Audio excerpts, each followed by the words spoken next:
போதைப் பொருளை கட்டுப்படுத்த தவறியதாக திமுக அரசை கண்டித்து அதிமுகவினர் மனித சங்கிலி போராட்டம் நடத்தி வருகின்றனர். விழுப்புரத்தில் இந்த ஆர்ப்பாட்டத்தை தலைமை தாங்கி நடத்தி வரும் முன்னாள் அமைச்சர் சி.வி. சண்முகம் செய்தியாளர்களுக்கு அளித்த பேட்டியில், விழுப்புரம் மாவட்ட போலீஸ் எஸ்பி போஸ்டரை கிழித்ததாக கூறி எச்சரிக்கை விடுத்துள்ளார்.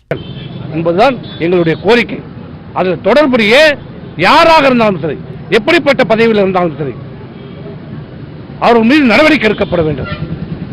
அதை விட்டுட்டு எங்களை அடக்கிறோம் ஒடுக்கிறோம் நினைச்சனா நடக்காது. இருக்கிறது உண்மை. ஆமா, இவர் இந்த போட்டோ ஸ்டாலினோட போட்டோ எடுத்தது, உதயநிதியோட போட்டோ எடுத்தது, கனிமொழியோட போட்டோ எடுத்தது, டிஜிபி சங்கர்ஜியோட போட்டோ எடுத்தது. இப்போ நான் மட்டுமா காட்டுறோம்? நேற்று நைட் போஸ்டர் தான் காட்டணும். இது டெல்லி ஃபுல்லாக காரி முழிஞ்சு போச்சு. தமிழ்நாடு உன் கதை, உன் யோக்கியத காரி முழிது. காவல்துறையுடைய லட்சணம். அதை காட்டணும். உனக்கு என்ன கீழ்ச்சி போடுற போஸ்டர் கிழிக்கிறது தான் உனக்கு வேலையா? காவல்துறைக்கு அதான் எஸ்பிக்கு வேலையா? அந்த விழுப்புரம் மாவட்ட எஸ்பிக்கு தான் வேலையா?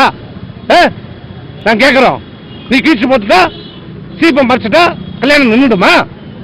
நீ இந்த போஸ்டர் கீழ்ச்சிட்டா தமிழ்நாட்டு மக்களுக்கு தமிழ்நாட்டில் கஞ்சா விற்கல, போதை விற்கல, அபின் விற்கல தெரியுமா?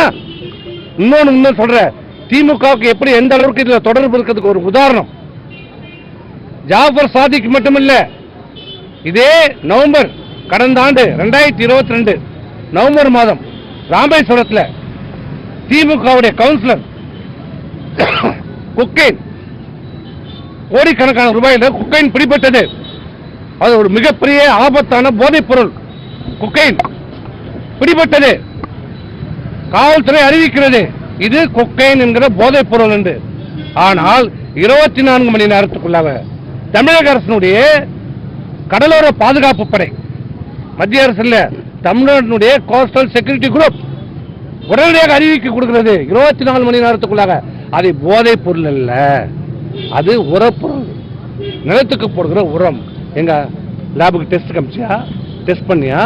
சொன்னாங்களா? நீ என்ன 24 மணி நேரத்தில் திமுகவுடைய கவுன்சிலர் கடத்தப்பட்ட அந்த கொக்கைன் பொருளை உரம் என்று சொல்லி இந்த அரசு மூடி மறைத்தது.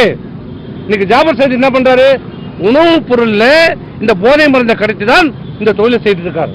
அது மாதிரி தான் அங்கேயும். அதனால்தான் அதையும் அந்த ராமேஸ்வரத்திலே மூடி மறைக்கப்பட்ட அந்த போதை பொருள் கடத்தல் வழக்கையும் விசாரிக்க வேண்டும் என்று இன்றைக்கு நாங்கள் சொல்லியிருக்கிறோம்.